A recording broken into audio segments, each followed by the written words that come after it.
आज तकरीबन तकरीबन उमरा कौसा में 28 करोड़ का काम अभी चालू है और 7 करोड़ का पहले का काम चालू है। तकरीबन 30-32 करोड़ के काम हमारे पास चालू है अभी। तो ये काम धीरे धीरे जब रंग लाएंगे, जब ये काम उठ करके जब बाहर आएंगे, तब लोगों को समझ में आएगा कि काम कैसे होता है, डेवलपमेंट क्या होता है।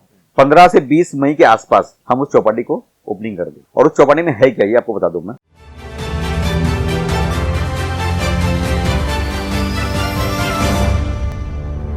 मैं हूं सोनू सूद और आप देख रहे हैं न्यूज़ एफके। तो आज हमारे बीच मौजूद है बड़े समाज सेवक राजू अंसारी जी। कैसा लगा राजू भाई आपको ये रोशनी के बारे में? सबसे पहले तो अस्सलाम वालेकुम, नमस्ते, सत श्री अकाल। मैं हमारे जहांगीर भाई को और उनकी जो फोकस कायनात एफके न्यूज़ है उनका मैं धन्यवाद देता हूं, उनका शुक्रिया अदा करता हूं कि वो यहाँ पर हमारे तासुरात लेने के लिए आए हैं। दूसरी बात, आपको एक बात बता दूं कि हम जिस शहर में रहते हैं, बम्बई और बम्बई के आसपास का जो एक MMR रीजन होता है, Mumbai metropolitan regional development authority, MMRDA जो एरिया है, जिसके अंदर 11 महानगर पालिका है। इन 11 महानगर पालिकाओं के कंप्लीट एरिया को लेकर के सीएम साहब ने एक ब्यूटिफिकेशन का एक प्लान चेकआउट किया था और उसी के माध्यम ये काम हो रहा है।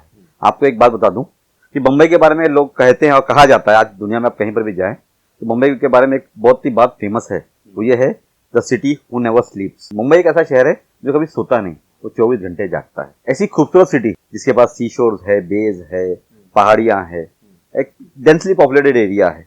आज हमारा जो MMR रीजन है वो तकरीबन 3 करोड़ के आसपास की आबादी है, 3 करोड़ के आसपास, जिसमें 11 महानगर पालिकाएं हैं, कुछ म्यूनसिपल काउंसिल्स है, कुछ नगर पालिका है, कुछ नगर परिषद है, कुछ ग्राम पंचायत है, सब मिलाकर के MMR का एक बहुत बड़ा रीजन बनता है।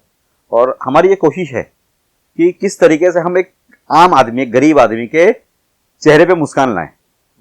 अब इस मुस्कान को लाने के लिए हम क्या छोटी सी एक हमारी एक प्रयास, हमारी छोटी सी एक कोशिश थी और उस कोशिश के माध्यम आपने देखा होगा कि पूरे मुंबई के अंदर हमने लाइटिंग लगाई, चाहे वो दिवाली का मौका हो, चाहे वो होली का मौका हो, चाहे वो दशहरा का मौका हो, तो क्यों नहीं हमारे रमजान के मौके पर भी ये लगाई जाए। और हमने इसका एक आगाज किया इस रमजान के पवित्र महीने में, शुभ महीने में, कि हमारे मुमरा कौसा का जो इलाका है, राबोड़ी का इलाका है, महागिरी का इलाका है, हजूरी का इलाका है, ऐसे जो मुस्लिम पॉकेट्स हैं, इस पॉकेट्स के अंदर हम लोग इस लाइटिंग लगा रहे हैं और एक अच्छा काम हो रहा है।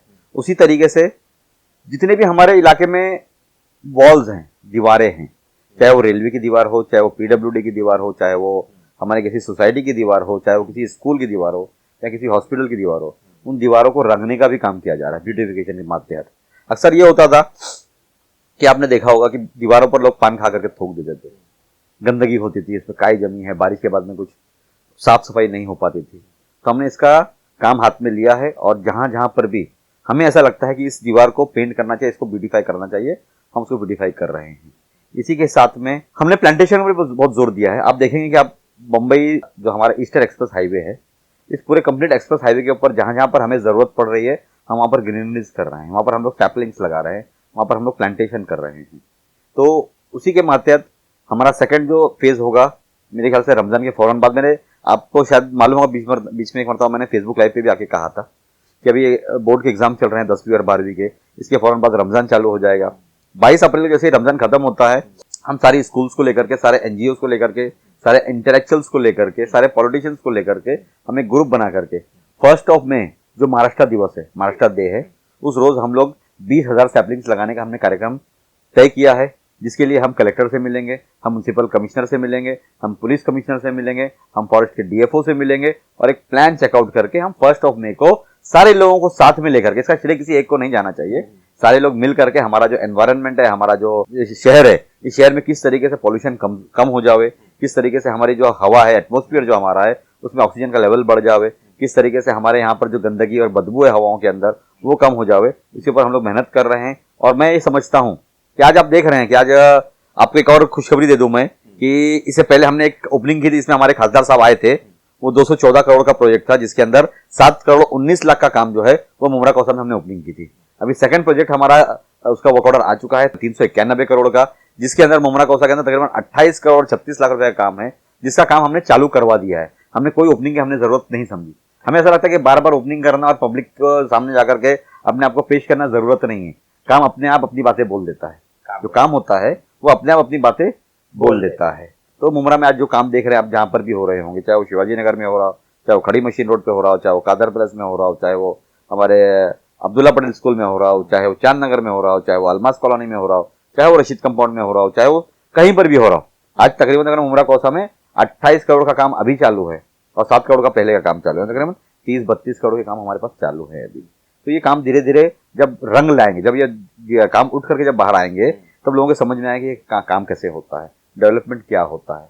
मिलजुल करके हमारी ये कोशिश, हमारा ये प्रयास रहेगा हमेशा कि मुमरा कौसा में जिस तरीके से हम लोग हमेशा वंचित रहे अच्छे डेवलपमेंट से। डेवलपमेंट हुआ, ऐसा नहीं कि नहीं हुआ, मगर जो भी डेवलपमेंट हुआ वो नगर सेवकों के माध्यम हुआ, वो महानगर पालिका के माध्यम हुआ।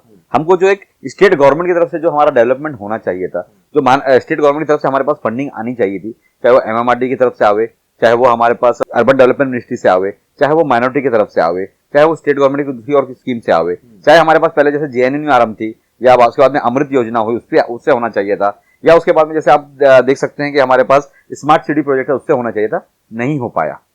मैं फिर आपको एक खुशखबरी देता हूँ, हमारे पास एक चौपाटी का काम चालू है। आप देखेंगे उसको ऑन अ वॉर फुटिंग कर रहे हैं हम लोग उसे, जंगी पैमाने पर कर रहे हैं उसे हम। 115 करोड़ का प्रोजेक्ट है जिसके अंदर 50% ऑफ द फंडिंग जो है वो सेंट्रल गवर्नमेंट स्मार्ट सिटी में कर रही है, 25% ऑफ द फंडिंग जो है वो स्टेट गवर्नमेंट कर रहा है, 25% ऑफ द फंडिंग जो है वो हमारा म्युनिसिपल कॉर्पोरेशन कर रहा है। इस तरीके से 3 लोग, central government, state government and the municipal corporation, ये तीनों लोग ने मिल करके इसकी फंडिंग की है। और हमें उम्मीद है कि इस बारिश के चालू होने से पहले, मीन्स हमारा एक टारगेट है 15 से 20 मई के आसपास हम उस चौपाटी को ओपनिंग कर दें। और उस चौपाटी में है क्या ये आपको बता दूं मैं। बहुत लोग मुझसे अक्सर सवाल करते हैं, लोग मुझे कभी कभार फोन करके भी पूछ लेते हैं, अरे राजू भाई चौपाटी में क्या क्या होने वाला है।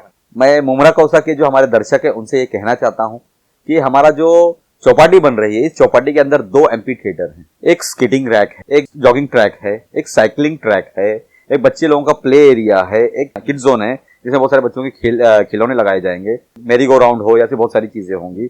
उसी के साथ में हमने वहां पर बहुत सारी अलग अलग चीजें रखी, जैसे हमारे जो लोग हैं वो जॉगिंग करने के लिए कभी स्टेडियम में जाते हैं, कुछ लोग कहीं और जाते हैं, कुछ लोग बाईपास पर जाके जॉगिंग करते हैं, तो हमने 1.5 किलोमीटर का जॉगिंग ट्रैक रखा है, 0.75 किलोमीटर का हमने साइकिलिंग ट्रैक रखा है, हमने वहां पे बच्चों के लिए स्केटिंग रैक रखा हुआ है, 2 एम्पी थिएटर रखे हैं। जैसे आपने देखा होगा अक्सर हमारे यहाँ पर कोई अगर कल्चरल प्रोग्राम हमें करने होते हैं, चाहे मुशायरा करना हो, चाहे कव्वाली करनी हो, चाहे छठ पूजा करनी हो, चाहे रामनवमी हो, चाहे दशहरा हो या दिवाली के कुछ कार्यक्रम करने हो, तो हम लोगों के पास कोई ऐसी जगह होती नहीं थी। आपने देखा होगा बाजू में हमारे खारघर में एक सेंट्रल पार्क है जहाँ पे एक बेहतरीन एक एम्पी थिएटर बना हुआ है जिसके अंदर लोग जाकर के अपने कल्चरल प्रोग्राम्स किया करते थे। हमने हमारे यहाँ पे दो एम्पी थिएटर रखा है और वो एम्पी थिएटर हमारे मुमरा कौसा के लोग, हमारे खारेगांव के लोग, हमारे कलवा के लोग, हमारे पारसी नगर के लोग, हमारे वाघोबा नगर के लोग, हमारे मफतलाल कंपनी के आसपास के लोग, हमारे कौसा के लोग, हमारे शील के लोग, हमारे दीवा के लोग वहां जाकर के अपने कल्चरल प्रोग्राम्स कर पाएंगे। और मैं आपको एक बात बोलता हूं मैं कि 15 से 20 मई के आसपास हम इसकी ओपनिंग कर देंगे कंप्लीट काम होने के बाद। ये आपका मेरा मुमरा कौसा के लोगों से वादा है। मुमरा शहर के अंदर भी फिर से अविनाश जाधव आने वाला है और कहाँ कहाँ से वो चैलेंज करता है, कहाँ कहाँ से वो बातें करता है, क्या ये रहेगा, किस तरह से ये मामला है। और कई लोगों ने कहा है कि आइए हम आपका वेलकम करते हैं। सबसे पहले तो मैं आपको एक बात बोल दूं, ये हमारे देश का जो संविधान है वो इतना कमजोर नहीं है कि किसी छोटे मोटे एरे गहरे से वो संविधान हमारा खतरे में आ जाए। आज भी इस देश के अंदर जो सेकुलर फैब्रिक्स है वो जिंदा है। आज भी इस देश के अंदर देखो, आपको एक बात बता दूं, हमारा महाराष्ट्र जो है, यहाँ बड़े बड़े संत पैदा हुए। ये महात्मा ज्योतिबा फुले का प्रांत है महाराष्ट्र, ये सावित्रीबाई का महाराष्ट्र है, ये साहू महाराज का महाराष्ट्र है, ये बाबा साहब अम्बेडकर का महाराष्ट्र है। यहाँ पर बड़े बड़े संत और बड़े बड़े फिलैंथ्रोपिस्ट पैदा हुए हैं। और मैं समझता हूँ कि हमारे महाराष्ट्र की जो एकता और अखंडता है उसको छोटे मोटे लोग भंग नहीं कर सकते। ठीक है, उनको आना है, आए, हम उनका स्वागत करते हैं। हमको आपके तरीके से कई लोगों ने अलग अलग अंदाज से उनका स्वागत किया है, मतलब आइए हम आपका ऐसा वेलकम करेंगे, आइए हम ऐसा वेलकम करेंगे। अविनाश जाधव क्या है ये, मतलब आया पीछे से चोच मार के चला गया, अब बड़ा मामला बना के उसको पेश कर रहा है जिसकी इजाजत भी नहीं दे रही है पुलिस कि भाई आपको नहीं आना एरिया में। अब मैं इसके ऊपर एक अपील करूंगा हमारे मुमरा कौसा के लोगों से कि आपको कोई जज्बात में आने की जरूरत नहीं है, कोई जवाब देने की जरूरत नहीं है। हमारी पुलिस सक्षम है।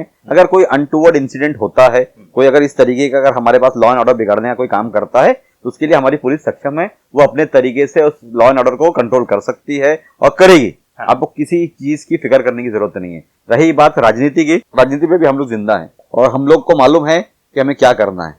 आप बेफिक्र होकर के अपने जो हमारा रमजान का एक पवित्र महीना चल रहा है, इस महीने की इबादत के अंदर अपने में आपस में मशगूल रहें, अपनी इबादत करें, अपनी नमाजें पढ़ें, अपने अड़ोस पड़ोस के जो गरीब हैं उनको ज़कात के जरिए हेल्प करने की कोशिश करें। लोगों को खाना खिलाएं, अपने दस्तरखान को वसी करें और लोगों के अंदर कौमी एकजहती लाएं। हमारे हर धर्म के लोगों को एक साथ में लेकर के चलें। हमारे देश के अंदर जो एकता और अखंडता है, जिस तरीके से अनेकता में एकता है, उसको जिंदा करने की कोशिश करो। मैं समझता हूँ हमारे मुमरा में इसके लिए हमको किसी को बोलने की जरूरत नहीं है। हमने आज 40 साल से देखा है इस मुमरा कौसा के अंदर हिंदू हो, मुस्लिम हो, सिख हो, ईसाई हो, सब आपस में मिलजुल करके रहते हैं। आपको मैंने कई मरतबा पहले भी बोला है कि चाहे वो हमारे सुखिया दादा भगत और नाना दादा भगत की फैमिली हो, चाहे उसके बाद में हमारे पिंटा दादा भगत की फैमिली हो, चाहे वो हमारे सुभाष भोयर साहब की फैमिली हो, चाहे वो हमारे राजन कीने साहब की फैमिली हो, ऐसे बहुत सारे, चाहे महेंद्र कुमुरलेकर साहब की फैमिली हो, ऐसे सारे लोगों ने मिल करके हम मुसलमान भाई और वो हिंदू भाई ने मिल करके इस मुमरा शहर को सींचा है, संवारा है और इसको आज एक अच्छा शहर बनाया है।